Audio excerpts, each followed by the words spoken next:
ওই আগুনটাই জাহান্নামের আগুন। আবার বিজ্ঞানীরা গবেষণা করে ওই আগুনের মধ্যে মানুষের চিৎকার শুনেছে।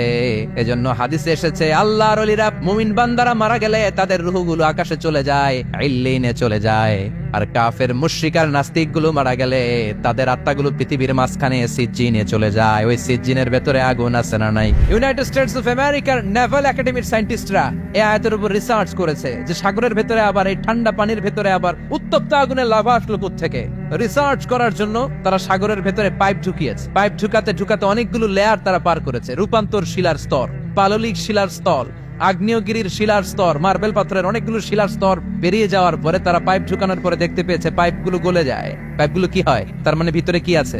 গত কয়েক মাস আগে জাপানে কিছু জিওলজিস্ট, ভূতত্ত্ববিদ, তারা গবেষণা করে পৃথিবীর এক মাথা থেকে আরেক মাথায় যেতে চাচ্ছে, মানে প্রতিবাদ স্থান। বাংলাদেশের এখান থেকে ছিদ্র করলে আপনি দক্ষিণ আমেরিকার চিলির সান্টিয়াগোতে যেয়ে উঠবেন। কথা বুঝতে পেরেছেন?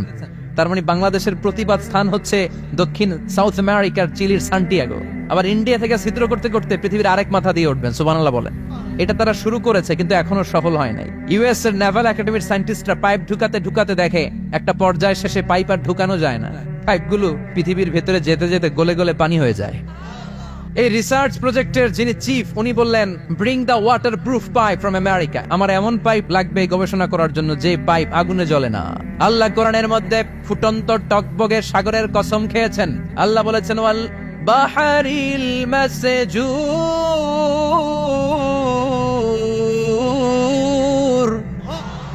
আমি কোরআনের ভেতরে ফুটন্ত টকবগে সাগরের পানির কসম খেলাম। পড়েন সুবহানাল্লাহ। সাগরের পানির ফুটন্ত টকবগে সাগরের পানির কসম। সাগরের পানি আবার ফুটন্ত হয় কি করে? পানি কি হয়? ঠান্ডা। পানি কি? কথা বলেন। আল্লাহ পৃথিবীর ভেতরকার কথা চিন্তা করে বলেছেন ওয়াল বাহরিল মাসজুর। তো আমেরিকা থেকে ফায়ার প্রুফের পাইপ নিয়ে আসা হলো। নেভাল একাডেমির চিফ সায়েন্টিস্ট পাইপ ঢুকাতে আরম্ভ করলেন। ঢুকাতে ঢুকাতে পৃথিবীতে কিন্তু অনেকগুলো স্তর আছে।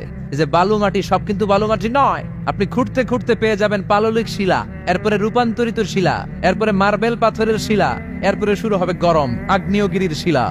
ওই শিলার ভেতরে এমন আগুন আল্লাহ রেখেছে, নেভাল একাডেমির সায়েন্টিস্টরা ফায়ার প্রুফের পাইপ ঢুকাতে ঢুকাতে একটা লেভেল যাওয়ার পরে দেখে যে ফায়ার প্রুফের পাইপও গলে গলে মুহূর্তে পানি হয়ে যায়। তার মানে ভেতরে এমন আগুন আল্লাহ রেখেছে, ওই আগুনের তুলনায় পৃথিবীর আগুনের মতো নয়। ওই আগুনটাই জাহান্নামের আগুন। আবার বিজ্ঞানীরা গবেষণা করে ওই আগুনের মধ্যে মানুষের চিৎকার শুনেছে। এজন্য হাদিসে এসেছে আল্লাহর ওলিরা মুমিন বান্দারা মারা গেলে তাদের রূহগুলো আকাশে চলে যায়, ইল্লিনে চলে যায়। আর কাফের মুশরিক আর নাস্তিক গুলো মারা গেলে তাদের আত্মাগুলো পৃথিবীর মাঝখানে সিজ্জিনে চলে যায়। ওই সিজ্জিনের ভেতরে আগুন আছে না নাই? তার মানে পাতালপুরীর কথাও আছে, সাগরের কথাও আছে, আকাশের কথাও আছে। আবার আল্লাহ বললেন পানি থেকে আমি পৃথিবীর সব প্রাণগুলারে বানালাম। ওয়াজআলনা মিনাল মাই কুল্লা শাইইন হাই আফালা ইয়াকিলুন।